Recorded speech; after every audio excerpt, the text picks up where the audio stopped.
Welcome to today's podcast, everybody. Whether you're listening on Spotify, joining us on YouTube, I'm delighted to introduce Robin and Steve from Quantum Scholars, who specialise in recruitment for schools and multi-academy trusts. Why are we here today and why are you listening today? Well, an important topic, which is about recruitment in schools and multi-academy trusts, and in particular, 5 essential strategies that we're going to discuss today, we're going to uncover, we're going to dig into. So 5 essential strategies as to how your school or multi-academy trust can vastly improve the recruitment in your setting.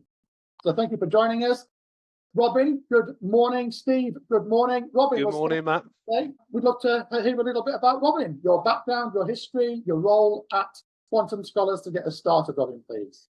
Hi, Matt. Well, thanks for the invites onto this podcast. First time ever doing it, so it could be quite interesting. But look, just a little bit about myself. I've been doing education recruitment for over 20 years now. I'm the international resource manager at Quantum Scholars. So my role is primarily to help with the recruitment of international teachers from certain Commonwealth countries, typically around the world. Bring them here to England. Along with that, obviously helping with internal recruitment of teachers and support staff here in the UK as well. Thank you very much. And Steve, good morning to you. Hello, Matt. Thanks for having us on. Really appreciate it. So, similar to Robin, I've been doing this for a long time. I think I'm up to 18 years from January in education recruitment. I look after all of our schools and academy trust relationships. So I meet with them, work out what they need, and we hope to find a solution for them. So I'm sort of solutions and sales and operational side of things. Super. Thanks, Steve, and thanks, Robin. And again, for listeners today, it's really important that we understand why Quantum Scholars are here today.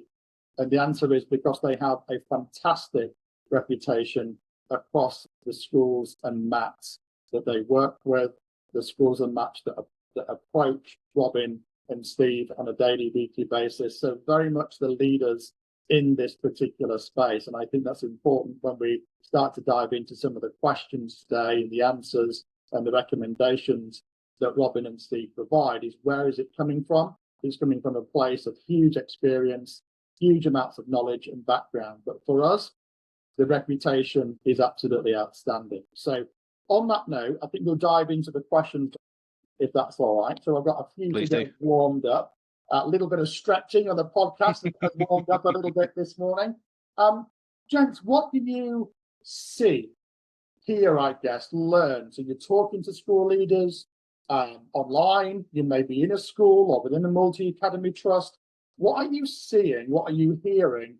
What are you experiencing, I guess, which you think to yourself, this is one of the biggest, most common recruitment mistakes that schools and multi-academy trusts are making. So what are you seeing that are the most common, biggest mistakes that schools and MATs are making? Steve, shall we start with you on this one? Yeah, no, it's a good question, Matt. There's a list, to be honest. What we've tried to do is we had a bit of a think about this. We knew roughly what we were going to be talking about today, and we've had a think about this amongst ourselves. And look, the number one, I think, is it's leaving it too late and it's repeating what doesn't work. So often we see schools keep advertising the same tricky role. They do it over and over again, 2 or 3 times, and they're drawing a blank. And you're doing the same thing repeatedly, getting the same result. It isn't working. Every time you do it, the window of opportunity to recruit is getting smaller and smaller and smaller as well. That's the other problem. That's what schools don't always realise. They think if they keep going back, it's like going fishing, keep putting a rod in, eventually something's going to pop out. What actually happens is your window of opportunity gets smaller. You eventually pick up the phone to an agency or various agencies, and you could end up with somebody who is of lower quality than had you had those conversations and planned ahead a lot earlier. To borrow from football parlance, the panic buy. You might end up with a panic buy signing of a supply teacher or somebody who then doesn't work out, and quite often that gets put back on the agency they come from, and it's all the agency's fault. But the reality is it's the fault of the process that's taken place months before that. Yeah. Robin, you've got a couple of thoughts on this as well, because I know we've been through this together many times. Yeah, look, I mean, I think highlighting what Steve said there, a lot of it is based around the sort of the reliance on advertising, like in particular TES, which is obviously very, very popular, but also very expensive for schools as well. And looking for that perfect local candidate that very often just doesn't exist locally, and obviously then in competition with many other schools around the same area. And at the end of the day, we are in a candidate-driven market. The best candidates will secure themselves positions earlier. In a recruitment drive for September, that could be as early as January, February time. But you'll find schools that will continuously advertise over and over again throughout these sort of key months of recruitment, all the way up to June, July.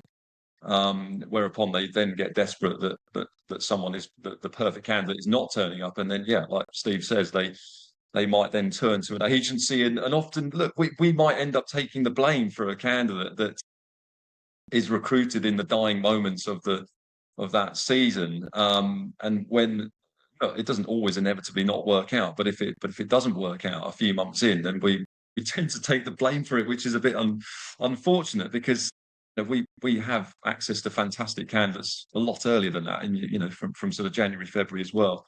And obviously, look, if you're a school from a more challenging background as well, you're in competition with those other schools that are sometimes more appealing to the best candidates as well. So that over reliance on advertising can be a real problem.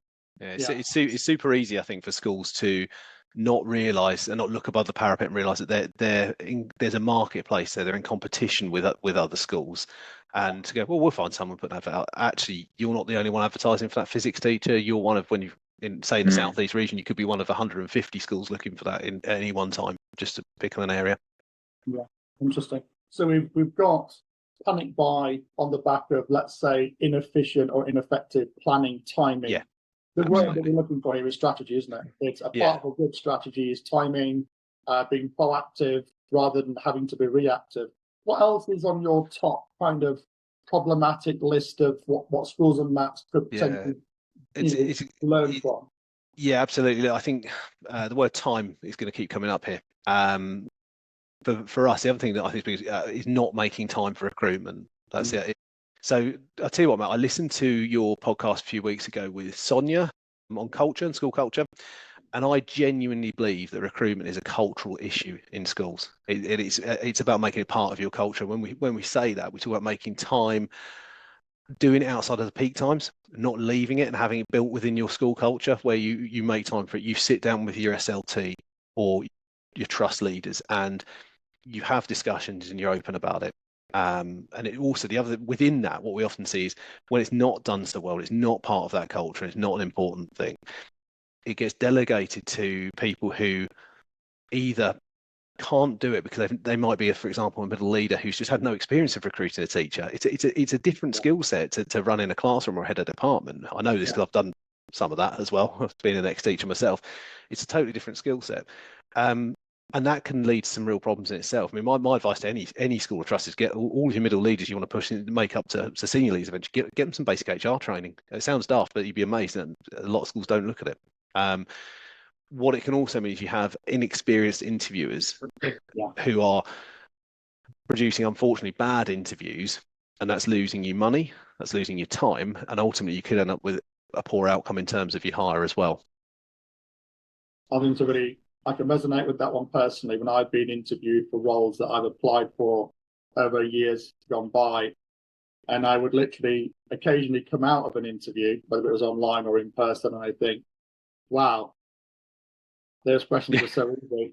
I don't feel like I've really, I think I've done well in the interview, but I don't actually feel like I've been tested or been asked the appropriate questions. And I think the flip side of that, sharing personal experience, I remember the ones where I've come out and I've gone, goodness me, they were asking some really great questions. And a great question isn't necessarily a hard question. It's a great question to identify the characteristics, behaviors, experiences. Give me examples of how you've dealt with this. Give me if this was a scenario, how would you deal with it? And great questions aren't necessarily hard questions, it's appropriate questions. And I can resonate with that person. You see it in all walks of life, all jobs, but teaching's so unique. It's so important and so unique that if you get it wrong, it's got a really bad knock-on effect. But there isn't, I don't think, enough support, by the way, nationally, even at government level, to help schools train people how to recruit or to help schools with that skill set either. By the way, I'm not blaming individual schools. I think it's a cultural issue, but schools can build recruitment into their culture, and I think it's really important they do that. Brilliant. Yeah, totally. I think one thing we've also learned, it's when we've had difficult experiences with schools who clearly need to recruit, there's a couple of aspects, sort of not having a designated senior leader, if you like, who's kind of managing that recruitment process and liaising properly with, say, heads of department, dependent on the role. Because often I think when we're having sort of communication with a school when it's not going so well, it's because it could be someone relatively low in HR who is literally forwarding CVs to heads of department, and then feedback is slow coming, and you just lose that urgency, which is absolutely vital in recruitment. That urgency on acting on a CV that's put in front of you that actually really could make a difference and needs to be acted on immediately, sort of thing. But time and again, I think we see schools just sort of languishing and divvying, and unfortunately that the time is lost, and then that candidate goes elsewhere, sort of thing. So yeah, it's a really important aspect, I think, the urgency. You've got that model, and you've also got the overworked middle leader who's a decent sort, who's aspirational and trying to do their best to support leadership, and they've been given it, and they've got to teach, and they've got to run a department or something like that, and they don't have time to actually do it. It's not intentional, it's just they haven't got the time to do it. So therefore, when it's giving, say, feedback to an agent, or it's working with the HR department to set interviews up, it's really difficult. Yeah. Look, we're not trying to lecture here as well. We totally understand how difficult it is running a school. The pressures just seem to increase year on year, and expectations and all the rest. We totally get it. We really do. But with some sort of small tweaks that could make a huge amount of difference, I think it's actually very manageable, sort of thing. And that's what we're trying to kind of get across, I think, today, really. Yeah, absolutely. And that's certainly put on across. And again, we've used the word priority several times. Everything in schools and maths seems to be a priority. Has to be, doesn't it? And what is a priority, and all of those kind of angles as well. I think another thing that stands out to me with, from the education showings side of things, what we hear from schools and multi-academy trusts regarding recruitment is some of their, I'm going to use your word, Steve, culture is, let's get as many CVs in as we possibly can, and let's have a look at them. Well, it's funny you should say that, Matt, because I'm about to come on to that in a sec. Oh, there you go. Yeah, absolutely. Versus having the plan, the structure, the thought, the quality first approach, angle, attitude, strategy, whether that's a job spec, whether it's thinking and challenging where should be best advertised to give us, we might not get 100, we might not get 50, but the ones we get will be of a standard that we are confident on, that we can believe we're going to anticipate and get. So I think, from conversations that we regularly have, from head teachers of schools, MAP leaders, COOs, CFOs in particular, we've been using a particular thing, style, company, organization, methodology for so long. And we always get loads and loads of CVs, but actually there's only one or two diamonds in there out of for every X amount they receive. So yeah, I think that's interesting to throw in the mix as well. Yeah, mistake. Absolutely. That was going to be my last kind of point, or our last kind of point on this, Matt, is working with too many agencies and not working well with agencies. So we see this a lot, obviously, in what we do. And we see schools who send out, or trusts who send out emails, and they CC and don't even be CC. They CC in 10, 20, sometimes 30 different agencies, asking for CVs because they want to farm CVs. A bit of insider information. When I get that email, I delete it straight away. We're never going to work on that basis. There is no point in us doing that, because we're not going to get feedback on that person. We're not doing the best thing by our candidates if we're working on that basis either. So, and we won't be the only ones doing that either. So it's a really counterproductive way to work. The other thing we see as well, if we do get schools, can you find us X person? Yes, absolutely no problem. And we find someone, we get send them over, and then we get ghosted, which is quite a modern phenomenon. We never used to see that very often. We actually do, as the kids say, we get ghosted, and we don't hear back from them. Again, it's unlikely we're going to take that particular trust or school particularly seriously in future. It's far better to build a relationship with your agencies. We'll come on to that later, I'm sure. But yeah, the kind of the CCing and multiple group of people asking farm CVs, it's the most counterproductive way. Well, I think, and adding on that as well, we're seeing culturally, I'm not sure just in this industry, but generally speaking, it's just this over reliance on emails, which are seen as quick and easy and efficient. But unfortunately, when it's kind of recruitment, you're not really getting to the root cause of an issue, sort of thing. I think for a recruiter to understand much more about the school, the intricate details, the challenges, everything that you need to know about, we need to kind of pick up the phone and talk. Otherwise, you're sort of guessing. You're never quite actually knowing if you're going to find the right solution. But emails, there's a growing culture of it now where everyone is just emailing each other, and everyone is so reluctant to actually pick up the phone and talk properly, sort of thing. So that's another big problem. It's communication skills. There's a really good point to just add on to that, which Robin's absolutely right. That email CCing 20, 30 agencies quite often has a line towards the bottom saying, "Do not ring me." It literally says, "Do not ring us. We'll not discuss CVs over the phone. Just send CVs." And again, on a human level, it's kind of rude. Perhaps our industry is to blame for that in part, because probably there are people in the industry who are bombarding those schools with calls. But equally, if we can have a conversation, at the very least, we've got a much better chance of getting a grasp on what you really need. Yeah. And that feeds into the understanding, the quality. The better the brief, the better the execution at the end of the day. Absolutely. Anyway, let's flip the question around now. So we've talked about the challenges that you've seen, learned, experienced throughout your vast 40 years of experience in recruitment. And you've still both got good heads of hair. Yep, absolutely, just about. Can I just point out though, Matt, it's not 40 years each, okay? I'm not sort of 65, they're just 40 years between us, I think it's probably fair. On that one, I'll check this one. Thank you. No, yeah.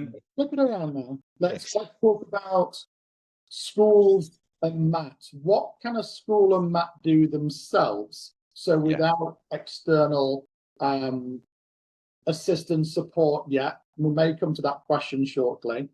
But what can a school or Matt do themselves to better, let's use the word equip, or better strategize, or get a better result internally as a school or Matt by having better ways, better strategies of managing and improving their recruitment? So let's look at what they can do to help themselves. Yeah, absolutely. Look, so we've kind of got 4 or 5 of these, and they apply to any school, any Matt. I mean, number one for me is recruit early, or as early as you can. It's all very well me going, "Oh, you need to recruit early," and school saying, "Well, hang on, I don't know if I need anyone yet." But it's recruit as early as you can. This is a habit we see from the most successful schools that recruit. So schools we work with do really well. So what we've gone to, I've gone away and sort of thought, who do we know? Who's really good at this? And I'm thinking, well, there's this school and this school. They're really good. This academy group are excellent at it. They do that. They recruit earlier. Don't leave it, particularly if it's a challenging subject. So if we're talking computer science, if we're talking physics, geography is one now. And the other thing they do within that is they look far and wide. They don't just go advert, wait, talk to an agent 6 months later. They'll look overseas, they'll look nationally, they'll ask, and the other thing that's really critical in this is they'll give themselves the best chance by having a sponsor's license. They can take someone from overseas if they need to. And so I'll let Robin expand that because it's more his area. Yeah, I think the international side of things obviously is a key part of what we do, and I think we obviously come up against a fair bit of resistance with international, which is fair enough. A lot of schools will have quite strict policies on having to see teachers in person for an interview, seeing them teach a lesson. So we kind of get that they're always going to be at a slight disadvantage. But I think the reality is that there are some very, very talented international teachers, in particular from, say, Canada, the USA, South Africa, Australia, New Zealand. These are the sort of typical countries we work with. Also, a lot of teachers in the Middle East working in international schools. Sometimes they're British teachers that are looking to return to the UK as well. And so what we typically find of seeing a typical, say, recruitment period for September is that you hit a bit of a tipping point, usually around sort of March, April, say for science-related subjects or maths, perhaps, where the teacher that's available overseas will outstrip a UK-based teacher in terms of quality, and it just needs a school to look at that and take that risk. And where you can't have a teacher, obviously, teaching online to a group of kids, we often encourage schools to ask teachers to design a lesson plan, based on a typical 50-minute or hour lesson, give them a topic. And so they can actually just, design a lesson themselves. And at least it then gives the school, prior to an interview, a little bit of insight into that candidate's philosophy, the way they design a lesson, what they're looking to achieve out of it, high expectations. And it's a useful platform when it actually comes to a teacher having that interview. But it's something that I in particular have done for over 20 years, recruiting all over the world, international trips.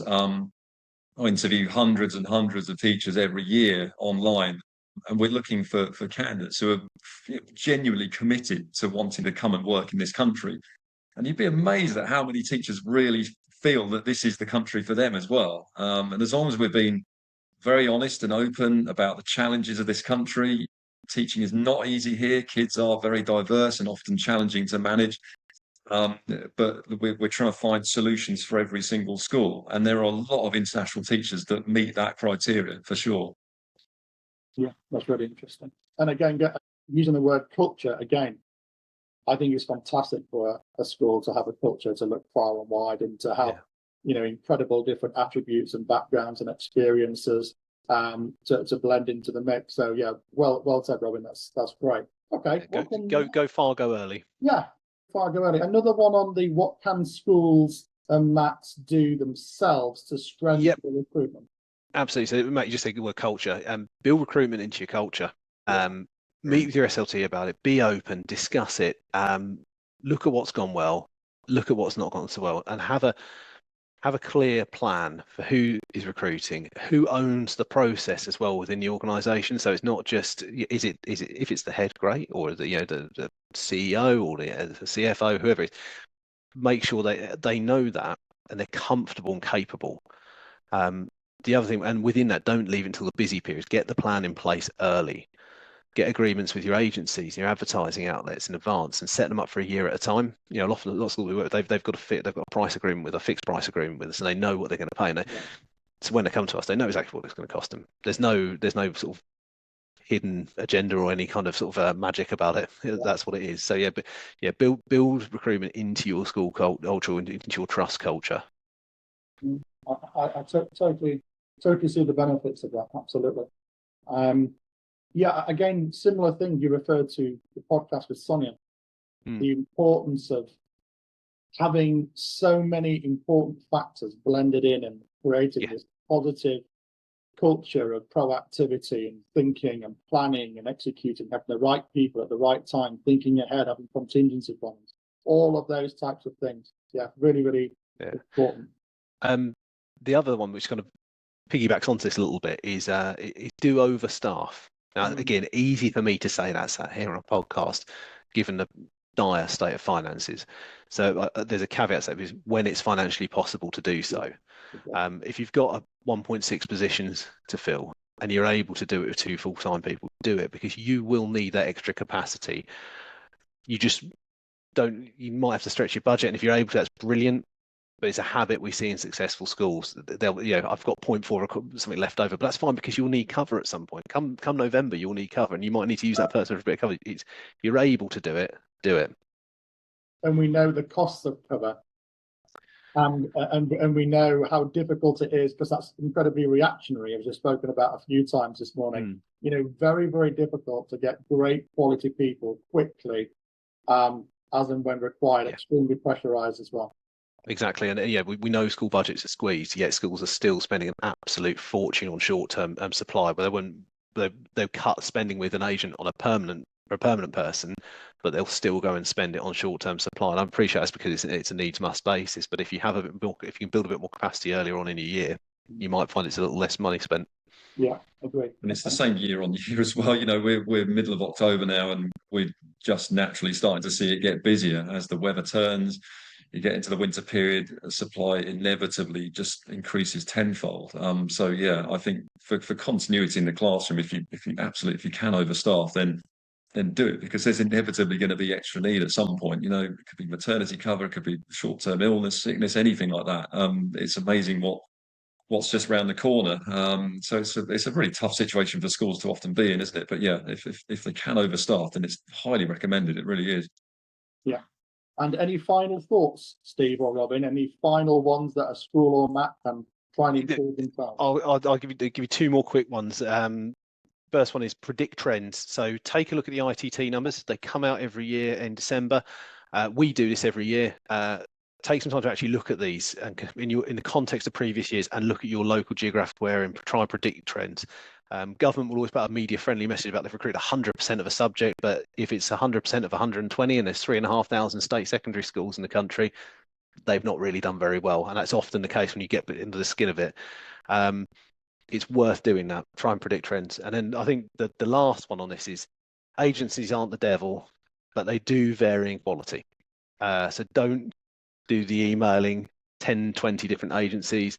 Build a relationship, 1 to 3 good agencies. Recruiters will always go the extra mile for schools that treat them with decency. How do you tell a good agency? Really simple. Ask around colleagues at other schools and ask the recruiters themselves to produce 2 written references from other schools or trusts they've worked with. If they can't do that, don't bother with them. We can. I know we can. We've done it plenty of times, and other good agencies will be able to do that. We know there are hundreds and hundreds of agencies out there now. You know, Yeah. since when me and Steve first started doing this, you generally had about sort of 10 to 15 sort of big players in the market, and that was it. And then what typically happens is you get sort of top consultants just thinking they can do it on their own and earn their own money. And that's just fed into a system where you've now got hundreds of different agencies. A lot of people are just working out at home on their own, and that's it. And really, yeah, it must be very difficult for schools to manage, especially when they're getting multiple phone calls as well. But yeah, just by siphoning through to those that really can make a difference, I think is absolutely crucial, obviously. Yeah, I'm going to put you both on the spot, and please feel free to give different answers. No right or wrong, it's your opinion. I'm going to start with Robin, if you don't mind. So this is the last question of this particular part of the podcast. Out of everything that we've spoken about in regards to what a school or a MAP can do themselves to improve the quality and therefore the output of recruitment, if I asked you just to name the one from what we've discussed so far that you believe makes the biggest difference, Robin, what would that number one be, please? I would honestly say urgency. I'd say urgency. When a school is given a top CV, that inevitably when we send it over, we think, how can they not act on this? It has to lead to an interview sort of thing. And a school will take a week or so to even respond. There might be another week before they then look at an interview. And by the time that's come around, the candidate's gone already. You know, urgency is huge, I think. It really is. You've got to imagine you're up against the competition of other schools also wanting to recruit that same quality teacher. Yeah, thank you, Robin. And Steve, same question. See, I got lucky because I got to think about it for a few minutes. I mean, Robin's absolutely right in what he's saying. For me, it's building into your culture and having good quality of ownership over it, and having a process in place and getting those agreements. It's that whole kind of culture, the idea of building recruitment into your culture. It's absolutely vital. If you take the time to do it, we've said that word over and again throughout this chat. Time. Build the time to do it. Build it into your culture. Have it set. Know who's got the ownership of the process. Get agreements in place. Thank you very much indeed. Now we'll flip it around for the final part of the podcast. Is the viewers, as myself, we would love to learn about Quantum Scholars for a couple of minutes. So what does a typical relationship with a school or MAP look like? How can you help schools? How do you help schools and MAPs? What does it look like? Do we help? I hope we do. It's probably. I hope we do. We've been at it a few years now, so I think we probably do. And we do. We've got some really strong relationships with schools and MATs. It's being there when they need us, but it's also having a two-way relationship where I can give them a ring and go, or I need a bit of information about what's going on in your area at the moment, or we have that two-way conversation. I can ring up and say, what's funding looking like this year? And usually the answer is dreadful. But it's being able to have that conversation, that two-way relationship. We help them by recruiting teachers on a permanent or long-term basis. We don't really do much daily supply. We can do it though. But really our forte is long-term and permanent recruitment and finding solutions for schools. It's meeting with schools, it's finding solutions for them, building a long-term relationship with them. Is an example, even being part of their school improvement as well. Thinking of a school we worked with on South Coast a couple of years ago, and we have done since then. We've managed to get them 6 staff for 1 September. The following September they came back and took another 4 office. Last September they came and took another 3 office because they're trying to build capacity. They were having to do a huge amount of school improvement work and improve each department. So they've come back to us time and again, and we've got a really good understanding of each other and what they need, and they're very good at letting us know as early as they can. So we can put people in front of them who give them the best chance of recruiting the right kinds of people. I think, Steve, it's fair to say as well, we're proud of our retention levels, aren't we? Yeah, that's where we get our genuine feeling of achievement in this difficult industry is through retention. Like candidates who like where they teach and they stay there. I think that's critical to any successful recruitment company anyway, and how we want to feel about our own jobs as well. We don't want to have quick fix last minute solutions with candidates that are ill-fitting. We'll always be honest about the strengths and weaknesses of any candidate, and make sure it's a match. And sometimes we're kind of forced into a corner towards the back end of term when there's no other options left and we have to present what we have left available, sort of thing. But we'll always be open and honest and transparent about it to make it fit as best as possible.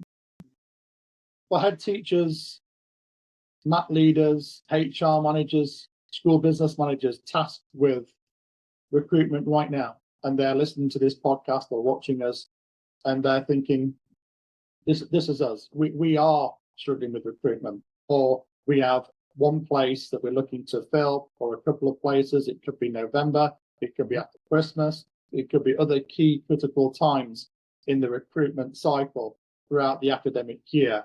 How can you help them right now? How can they, receive your expertise and help? What does that look like? Best thing is probably to email. Start with an email and let's book a meeting, whether it's online or in person. Let's book a conversation. Actually have a conversation. Let's try and put some time to one side. We can have a conversation about it, and we can actually understand what their needs are. They can come to our website, which is quantum-scholars.co.uk. They can email me because I tend to be at the front end with all schools. So it was steve@quantum-scholars.co.uk, or find me on LinkedIn. Drop me a line. We'll go from there, and let's book a time and have a conversation, work out what you need.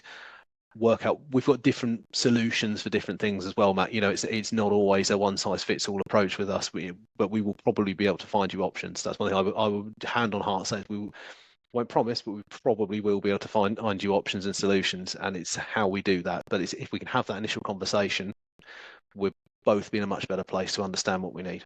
Yeah, Steve, just one more time. The email address of yours, please, just so we can make it really clear. Yeah, so steve@quantum-scholars.co.uk. And the website again, please? It's www.quantum-scholars.co.uk. So if you are a school leader or a MAT leader and you're looking to optimize your recruitment, if you're looking to ask questions to Steve and Robin, maybe you've got a number of questions or points that you'd like to raise or explain, cover, debate, you're very welcome to speak with Steve and or Robin and have a chat. Anything that these gentlemen can help you with, you're in very, very safe hands, I can assure you of that. Steve, Robin, thank you. That draws our podcast to a close. I hope you've enjoyed it. Thank you very much for joining us. And listeners, thank you very much for listening to this podcast on recruitment. And we'd, as always, love and appreciate your feedback and comments. Thank you, Matt. Thanks, Matt.